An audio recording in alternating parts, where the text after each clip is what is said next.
Ever feel like a case just won't let you go, like it's got its hooks in you from the jump? I'm Jake Rollins, a detective with too many years and too few wins under my belt, and I just picked up a cold case that's already messing with my head. It's May 20th, 2025, 6:58 p.m. as I start writing this, and I'm sitting in my car outside a creepy old house in Willow Creek, Illinois. This place gives me the chills, and I ain't even inside yet. I'm telling you this because something OS wrong, real wrong, and I need someone to hear me before I lose my grip on what S real. The case landed on my desk this morning, a dusty file labeled Miller Family Disappearance, 1985. Back then, a mom, dad, and 2 kids vanished from this house. No bodies, no suspects, just an empty home with dinner still on the table. The original detective, some guy named Harold Dunn, retired without cracking it, and it's been sitting in the archives ever since. My captain dumped it on me saying, "Rollins, you need a win, dig into this one." I ain't thrilled. Cold cases are a crapshoot. But I figured I'd give it a shot. The file had photos, a few witness statements, and a weird note. Voices heard after dark. I brushed it off as small-town nonsense, grabbed my flashlight and headed out. Willow Creek's a nowhere town, 2 hours from Chicago, all cornfields and crumbling houses. The Miller place is on the edge, a 2-story wreck with peeling paint and broken windows, looking like it's been forgotten since the 80s. I pulled up at dusk, the sky turning that weird purple gray, and stepped out. The air felt heavy, like before a storm, and I got this gut feeling something ain't right. I checked the file again. Last entry was a neighbor claiming she heard whispers coming from the house a week after the family vanished.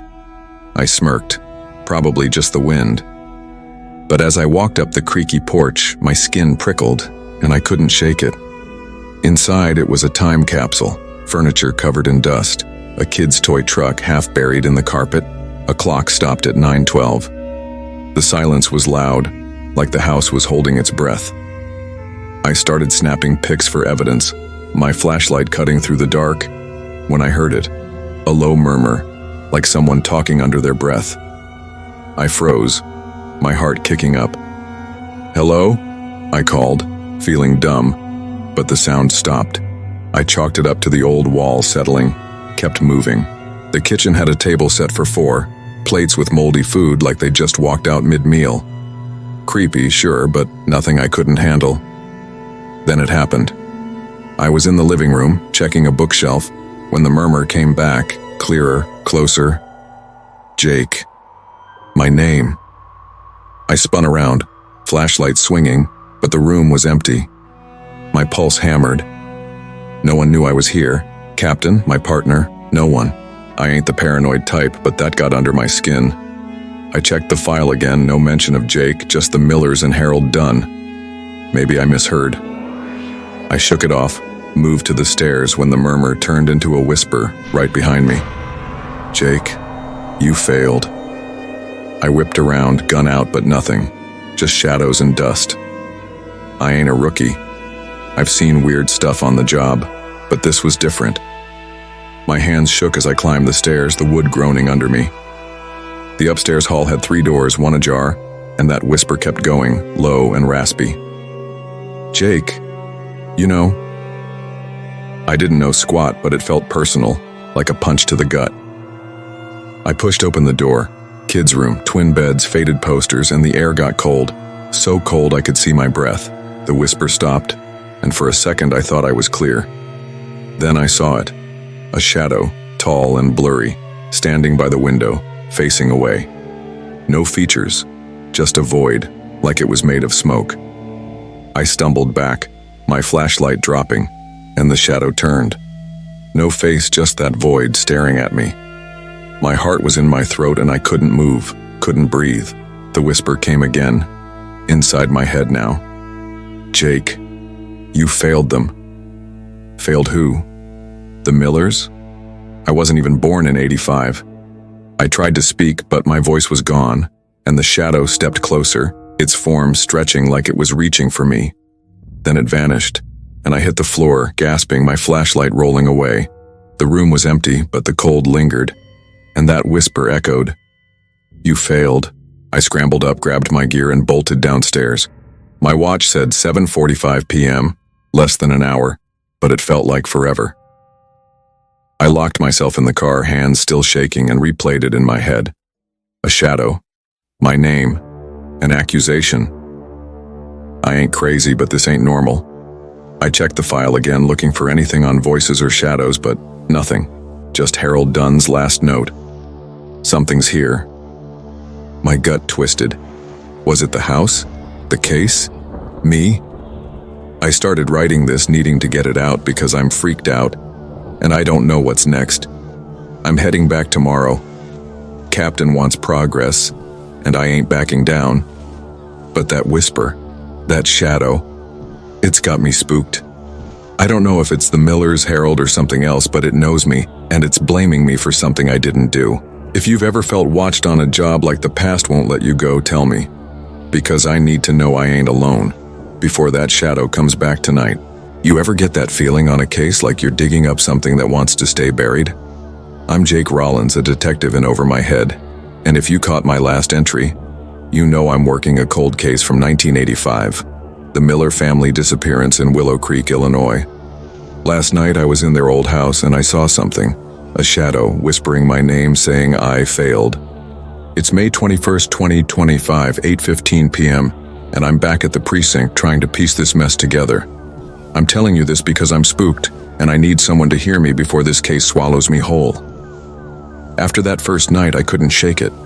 That shadow, the whisper, the cold. It stuck with me like a bad dream you can't wake up from. I barely slept, crashing on my couch with the lights on, replaying it in my head. Jake, you failed. Failed what? The Millers? I wasn't even a cop in '85. I was barely born. But it felt personal, like I'd let them down. I checked the file again, looking for anything I missed. Harold Dunn, the original detective, left a note. Something's here. I thought he was nuts, but now I ain't so sure. I headed back to the house this afternoon, steeling myself for round 2. My partner Sam offered to come, but I told her I'd handle it. Didn't want to look like a rookie who can hack it. The place looked worse in daylight, if that's possible. Vines choking the walls, windows like empty eyes. I brought my recorder this time, figuring I'd document everything. Maybe catch that whisper if it came back. The air was heavy again, and my gut was screaming to leave, but I pushed through the door, my flashlight cutting through the gloom. I started in the living room where I'd seen the shadow.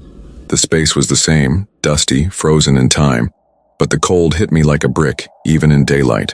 I turned on the recorder, muttering, May 21st, 2025, 2:30 p.m., Miller House living room. I checked the bookshelf again, looking for anything the first team missed. That's when I found it. A small rusted tape recorder, half hidden behind a cracked picture frame. It wasn't in the file, no mention of it in evidence logs. My heart kicked up. Maybe Harold left it, or the Millers. I grabbed it, my hands shaky, and hit play. Static at first, then a voice, low, distorted like it was underwater. They're here. Help. A woman's voice, panicked, cutting out with a scream. My blood ran cold. Was that Mrs. Miller? The tape crackled, then a kid's voice, small, terrified. Daddy, it's watching. More static, then silence. I played it again, my hands sweating. The file said no recordings were found, but this was something. I bagged it, labeled it tape number 1, and kept moving, my recorder still rolling. Found a tape, possible voice of Mrs. Miller and a child, unlisted evidence, I said, trying to stay calm. Upstairs, I went back to the kids' room. The cold was worse, and that whisper started again. Faint at first, like a radio out of tune. Jake. I spun around, flashlight swinging, but the room was empty. Twin beds, faded posters, same as before. Jake, you failed. It was louder, coming from the closet. My gut twisted, but I'm a cop. I don't run from shadows. I opened the door, slow, and found a shoebox covered in dust. Inside were Polaroids, dozens of them, the Millers smiling, then done. The last one showed the dad, pale, staring at the camera with a shadow behind him, tall and blurry, just like the one I saw. I dropped the box, the photos spilling out, and the whisper turned into a hiss. Jake, you knew. Knew what? I grabbed the Polaroids, stuffing them in my bag when the cold got unbearable like ice on my skin. My flashlight flickered, and there it was. The shadow by the window again, its void face staring. I couldn't move, couldn't breathe, just like last time. It stepped closer, its shape stretching, and the whisper was in my head. Jake, you failed them. You knew. My vision blurred and I saw it, a flash, like a memory I didn't own. The dad, screaming, the kids crying, a knife on the floor, blood pooling. Then it was gone, and I was on my knees, gasping. The shadow vanished. I bolted downstairs, my recorder still running, and checked the time, 3:45 p.m. I'd lost an hour somehow. My hands shook as I played back the tape. My voice documenting the room, then static and a whisper, not mine. Jake, you knew. My stomach dropped. It wasn't just in my head, it was real, caught on tape. I grabbed my stuff and got out of there, the house feeling alive like it was watching me leave. Back at the precinct, I locked myself in my office, the tape and Polaroids spread out on my desk. The file didn't mention blood, no knife, no scream, but I saw it clear as day. I called Sam, my voice shaky, and told her about the tape. She laughed it off, saying, "You're working too hard, Rollins. Old houses play tricks." But I ain't buying it. I played the tape for her, and her face went pale. "That's not right," she said, but she didn't have answers. I checked the Polaroids again. The shadow was in everyone now, even the happy ones, like it had been added. My head was spinning. Was I losing it? Was the house messing with me? Or was this case bigger than I thought? I'm heading back tomorrow. I gotta know what happened to the Millers, and why that shadow knows my name. But I'm scared, more than I've ever been on a job. That whisper, that vision. It's like the house is trying to tell me something, or trap me in something. If you've ever worked a case that felt alive like it was hunting you, tell me. Because I need to know I ain't alone before that shadow pulls me under. You ever feel like a case is turning you inside out, like it's digging into your head and won't let go? I'm Jake Rollins, a detective who's starting to think he bit off more than he can chew. And if you've been with me, you know I'm on this cold case from 1985, the Miller family disappearance in Willow Creek, Illinois. Last time I found a tape with their voices and a shadow that whispered my name, saying I knew something. It's Tuesday, May 20th, 2025, 7:28 p.m., and I'm back at the house, scared out of my mind. I'm telling you this because I'm losing it, and I need someone to hear me before I don't come back from this. After yesterday, I was a mess. That tape, those Polaroids with the shadow in every shot, the vision of blood and a knife, it stuck with me like a bad hangover. I barely slept, tossing on my couch with the lights blazing, jumping at every creak. Sam tried to talk me down, saying it was stress, but when I played her the tape again, she got quiet. "That ain't normal, Jake," she said, her voice shaky. I agreed, but I didn't tell her about the shadow. Didn't want to sound crazy. I spent the day at the precinct, digging through old records, trying to make sense of it. Harold Dunn's notes mentioned unexplained phenomena, but nothing concrete, just enough to freak me out more. I couldn't stay away. Captain's on my case for progress, and I'm stubborn. I ain't quitting. So here I am, back at the Miller house, flashlight in one hand, recorder in the other, the clock ticking past 7:28 p.m. The air's thick like it's holding secrets, and my guts screaming to turn tail, but I push inside. The living room's the same, dusty, frozen, but the cold hits me hard, even with the summer heat outside. I turn on the recorder, muttering, May 20th, 2025, 7:30 p.m., Miller House, living room, and start checking the bookshelf again. That's when the whisper kicks in, low and raspy. "Jake, you saw..." I freeze, my heart pounding. "Saw what?" I mutter, feeling dumb, but the whisper grows, circling me. "Jake, you saw them." "Saw who?" "The Millers?" I didn't see squat, just that flash of blood. I swing my flashlight around, but the room's empty, the shadow nowhere. My hands shake as I head upstairs, the stairs creaking like they're warning me. The kids' room is my target. The shoebox, the Polaroids, that's where it started. The cold's worse up here, and my breath fogs, which ain't right for May. I open the closet, grab the shoebox, and the whisper turns into a hiss. Jake, you failed them. The box spills, Polaroids scattering, and one catches my eye. A new one not there yesterday. It's me standing in this room, flashlight in hand, with that shadow behind me, its void face staring. My stomach drops. I didn't take this pic. How's it here? I stuff it in my bag, my recorder picking up my ragged breathing when the cold spikes and my vision blurs. I'm back in that flash, blood on the floor, a knife glinting, the dad's scream, the kid's cries, but now I see more.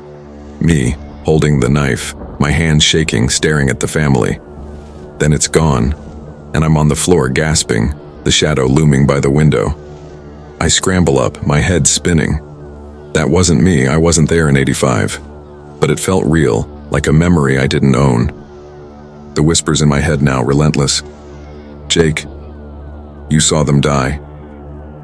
Die? The file says they vanished. No bodies.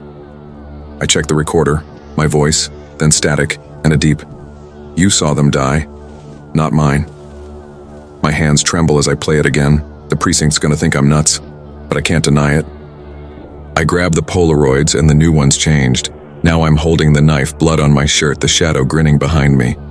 I bolt downstairs, the house feeling alive, the cold chasing me. Outside, I lean against my car, 8 p.m. on my watch, half an hour lost again. My mind's racing. Was that vision real? Did I kill them? No way. I'm 38, born in '87. But the shadow, the pics, the tape, they're tying me to this and I don't know how. Back at the precinct, I lock myself in, spreading the evidence on my desk. The file's silent on blood or knives, but my vision was clear. I call Sam, my voice cracking, and tell her about the new Polaroid. She's silent, then says, Jake, you need a break, this ain't you. But it feels like it is. I dig deeper, finding Harold's final report, scribbled, barely legible. The house knows, it shows, I failed. My gut twists.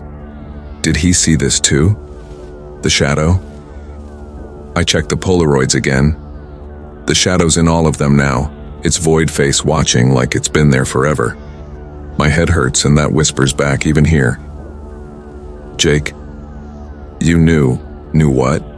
I didn't know the Millers didn't work this case back then. But the vision, the pics, it's like the house is planting it in me, making me doubt myself. I'm going back tomorrow. Gotta figure this out or it'll eat me alive. But I'm scared, more than I've ever been. That shadow, those voices. It's like the case is alive, rewriting my mind. If you've ever had a job turn into a nightmare like the past is haunting you, tell me. Because I need to know I ain't alone, before that shadow makes me see it all again. You ever feel like the past is staring you down, like it's got a score to settle with you? I'm Jake Rollins, a detective who is starting to think this cold case from 1985 is going to be the end of me. And if you've been following, you know, I'm tangled up in the Miller family disappearance in Willow Creek, Illinois. Last night, that shadow showed me a vision of me holding a knife over their blood and it's messing with my head.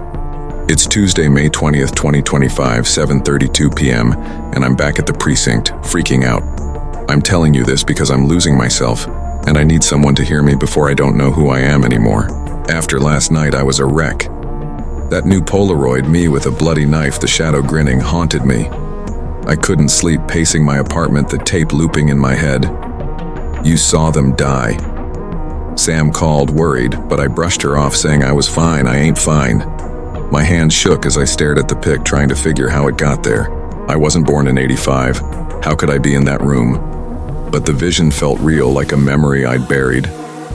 I dug into the file again, looking for anything to anchor me, and found a lead. Harold Dunn's address from his retirement records. Maybe he knew something. I drove out today, a gray drizzle soaking Willow Creek. Harold's place was a run-down shack, and an old lady answered. His widow, Margaret. She was frail, eyes sharp, and didn't want to talk. Harold's dead because of that house, she snapped, clutching her shawl. I showed her the Polaroid, and her face went white. Where'd you get that? She whispered. I explained, and she let me in, muttering. He saw things. Said he failed them. She pulled out a box, Harold's notes, scribbled and frantic. The house shows you, makes you live it, she said, her voice breaking. One note read, Jake, it's him. He's back. My gut twisted. Me? Back? Back at the precinct, 6 p.m., I pored over Harold's notes. The shadow knows. It rewrites you, he'd written, with sketches of a void-faced figure. My heart sank, same shadow I saw. Another page mentioned a Jake Rollins tied to the case, but the ink was smudged. Unreadable. I checked my birth records. Born 1987, no connection to 85. But Margaret's words echoed. He's back. Was I someone else? I called my mom, my voice shaky, asking about family history. She hesitated, then said, "Your Uncle Jake disappeared in 85, same town, we don't talk about it." My head spun. Uncle Jake? I didn't know him. I had to go back. It's 7:32 p.m. now, and I'm at the Miller house again, recorder on. May 20, 2025, 7:33 p.m., Miller house. I mutter, stepping inside. The cold hits and the whisper starts, low, urgent. "Jake, you're him." Him who? My uncle? The shadow? I head upstairs, the kids' room calling me. The Polaroids are still in my bag, and the new one's changed again. Me, knife in hand, standing over the Millers, but now I see my face, younger, scared. My stomach churns. That's not me, it can't be. The cold spikes, and my vision blurs. I'm in the room, 1985, the dad screaming, the kids crying, blood everywhere, but I'm there. Uncle Jake holding the knife, my hands trembling, the shadow behind me whispering, "You failed." I see myself drop the weapon, run, leave them. Then I'm back, on my knees, the shadow looming, its void face inches away, the whispers in my skull. "Jake, you ran. You're him." Ran? I didn't run. I wasn't there. But the vision feels mine, like I lived it and forgot. I grabbed the recorder, my voice shaking. Saw a vision, me as Uncle Jake, killing them. Static cuts in, then a deep, "You ran, not mine." My hands tremble as I check the Polaroids. The new one shows me fleeing, the shadow following, its grin wider. I bolt downstairs, the house groaning, the cold chasing me. Outside, 8:00 p.m., another half hour lost. My mind's a mess. Was Uncle Jake the killer? Did I inherit his guilt? The shadow's rewriting me, making me him, and I don't know how to stop it. At the precinct, I lock myself in. Harold's notes and the pics spread out. One note says, "The shadow punishes, it traps." My gut twists. Is it punishing me for his failure? I call Margaret again, desperate. "Jake was unstable," she says. "He blamed himself, vanished after." Vanished? Like the Millers? My head hurts, and that whispers back, even here. "Jake, you're him." I'm not, I can't be, but the vision, the pics, the tape, they're tying me to 1985, and I'm scared I'm becoming him. I'm going back tomorrow. Gotta end this, or it'll end me. But I'm terrified. That shadow, those voices, it's like the case is alive, pulling me into a past that ain't mine. If you've ever felt your life slip into someone else's, like a crime you didn't commit, tell me, because I need to know I ain't alone before that shadow makes me stay. You ever feel like you're fighting a ghost you can't punch, like it's got you by the throat and won't let go? I'm Jake Rollins, a detective who's pretty sure this cold case from 1985 is gonna take me down. And if you've been with me, you know I'm deep in the Miller family disappearance in Willow Creek, Illinois. Last night that shadow showed me I might be my Uncle Jake, the guy who vanished after the crime, and it's screwing with my mind. It's Tuesday, May 20th, 2025, 7:35 p.m., and I'm at the Miller house about to lose it. I'm telling you this because I'm running out of time, and I need someone to hear me before I'm gone for good.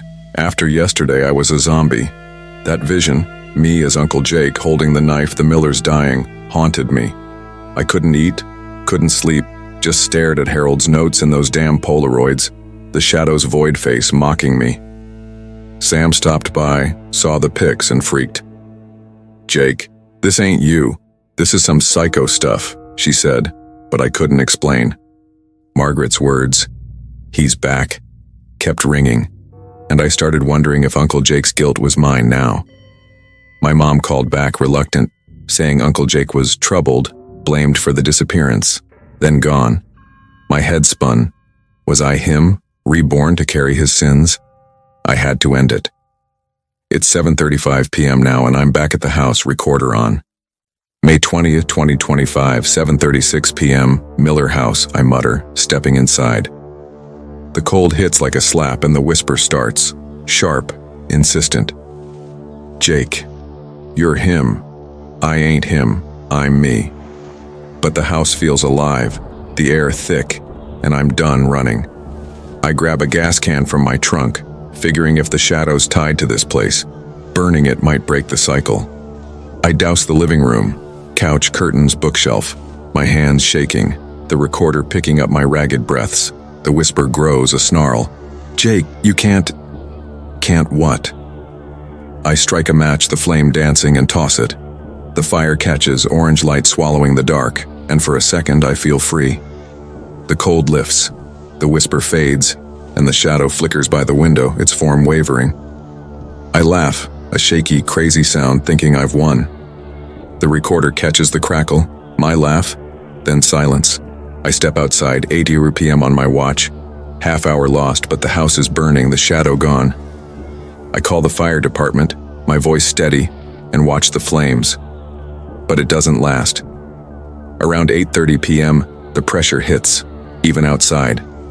My body locks, my eyes force open, and the shadow's back, solid now, its face.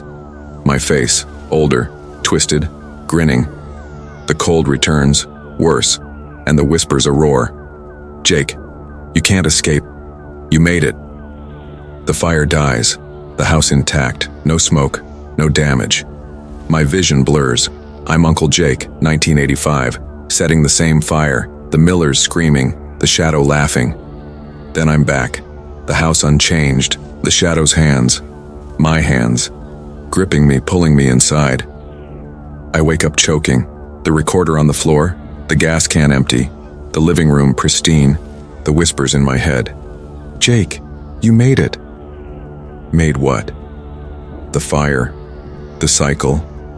The Polaroids are in my bag, and the new one shows me lighting the match, the shadow behind, its grin wider. My stomach drops. I tried to burn it, but it didn't work. The shadow's stronger. I play the recorder, my gasps, then a deep, "You made it," fading into static. My hands shake as I realize the house rewrote it like it never happened. I can't give up. I grab Harold's notes looking for a clue. One page says, "The shadow feeds. Destroy the source." The source? Maybe the knife from my vision? I head to the kids' room, the cold unbearable, the whisper a chant, "Hey, Jake, and you're him."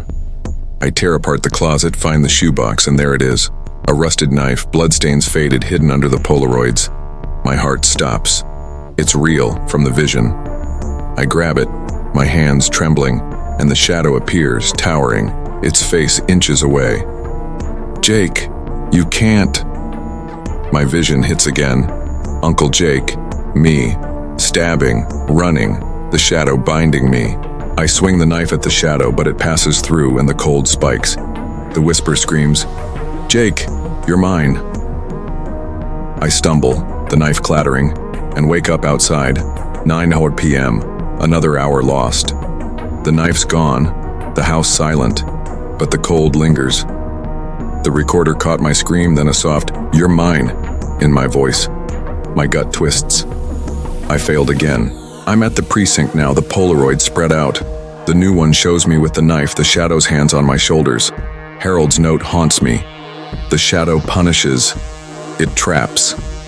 Is it punishing Uncle Jake through me? I don't know, but I'm terrified. That shadow, that knife, it's tying me to 1985, and I'm scared I'm becoming him. I'm going back tomorrow. Gotta find a way out, or it'll take me for good. I'm telling you this because I'm breaking. If you've ever felt a job turn into a curse, like you're living someone else's crime, tell me, because I need to know I ain't alone before that shadow makes me stay. Ever feel like a case just won't let you go? Like it's got its hooks in you from the jump? I'm Jake Rollins, a detective who's pretty sure this cold case from 1985 broke me, and I don't know how much longer I can keep this up. If you've been with me, you know I'm stuck on the Miller family disappearance in Willow Creek, Illinois, where a shadow's been haunting me, saying I'm my Uncle Jake, the guy who might have killed them.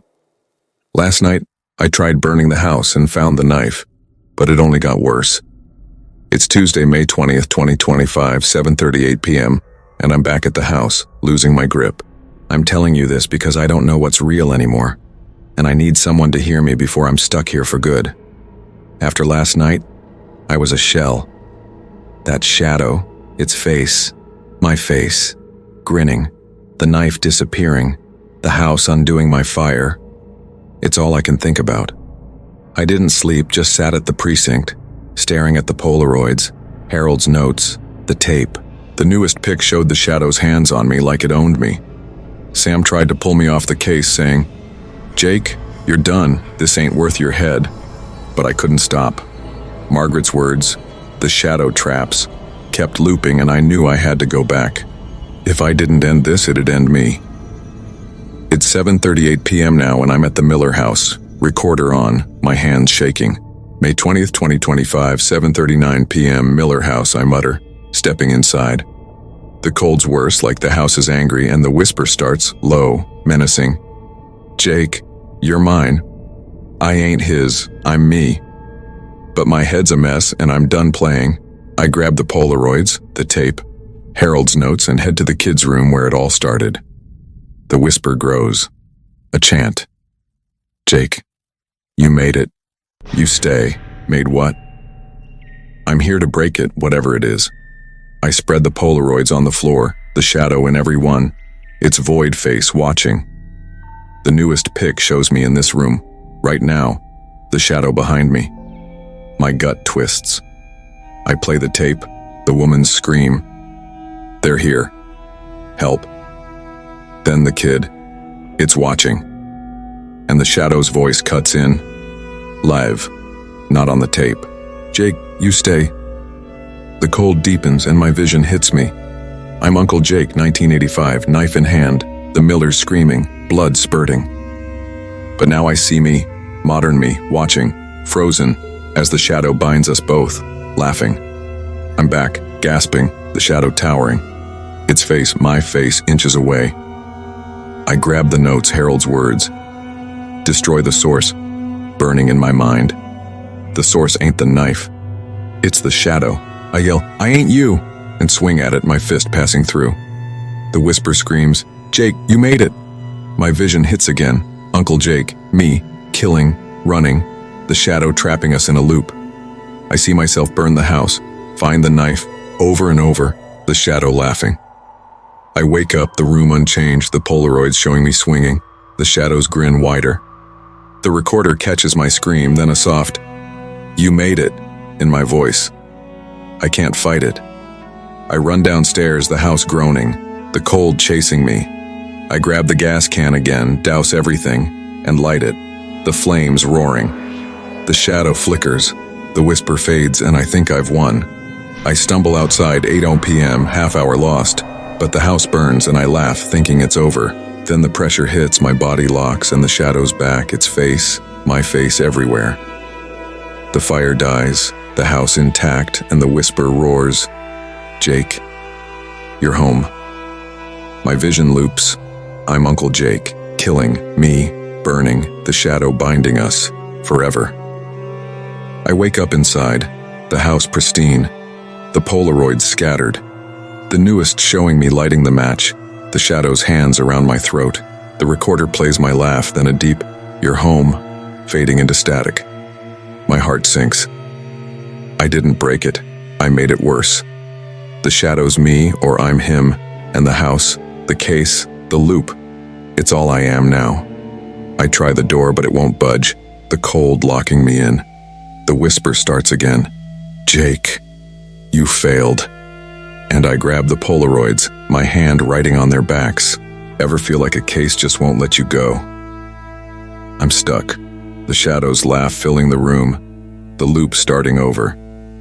I don't know if I'm Jake Rollins or Uncle Jake, but I'm here, and I ain't leaving. If you've ever felt a case turn into a nightmare, like it's rewriting who you are, tell me. Because I need to know I ain't alone, even if I'm just a shadow now.